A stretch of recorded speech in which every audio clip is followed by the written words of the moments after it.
Ngiyanibingelela ekhasini lami ela YouTube. Nikhuluma noMakhosi uMadlala Khweshube. Namhlanje isihloko sokhuluma ngaso sokhuluma ngesihloko sokugeza. Kuyenzeka ke ngesinye isikhathi uthola ukuthi izinto zakho azikhambeli kahle nje kanti mhlambe kwashona emndenini wangageza. Uthola ukuthi mhlambe wachithelelwa isisu wangageza. Uthola ukuthi futhi kwesinye isikhathi mhlambe wathandana nomuntu kanti umuntu naye wayechithelelwa isisu wangageza. Konke lokho kwenza ukuthi nawe mengabe uthandana naye nimbatha gcine leso sinyama sakhe sigcine naso singena nakuwena futhi. Kwesinye isikhathi uthola ukuthi nasemsebenzini awuthandeki kanti kusayisona futhi lesinyama lesi. Mhlambe kwesinye isikhathi uthola ukuthi uyaphuphe engathi uyageza.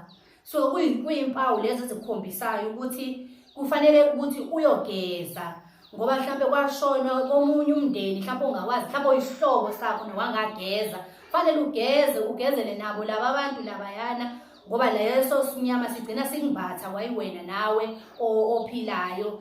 Kubaluleke kakhulu nje ukuthi ugeze mawumuntu ngoba uyathola ukuthi kwesinye isikhathi umuntu wesifazane mhlawumbe kwesinye isikhathi uye ngendlela engafani ensukwini zakho kanti mhlawumbe bese khona into ebisihlezi kuwena ngalokho ungazi wena kanti manje na kusho ukuthi bese khona into ebisikhona kuwena igcineke nje manje sekukuthi ekuhambeni kwesikhathi mhlawumbe uthi uyakubantu uyozwa abantu abayinyanga uthola ukuthi kufanele ukuthi ugeze kanti wena wazi ukuthi kufanele ugeze ngobani kanti kukhona lento le besiphila ngaphakathi kuwena yaphinde yaphuma futhi sekufanele ugeze ke ngalokho ke nje. Kubalekile kakhulu ukuthi sigeze ngoba uthola ukuthi inhlanhla zakho zigcina singasahambi nje kahle kanti kumbethwa yibona lamathunzi lawa efanele ukuthi uhlale kwesinye isikhathi uhlale uyowagezela ukuze izinto zakho nje zihlale zihamba kahle ngoba kuye kwenzeka ukuthi ugeza ngeke uze wazi ukuthi kufanele ngigeze ngoba kufanele ukuthi nje hayi konke kuhamba kahle. Kuyenzeka uthola ukuthi awazi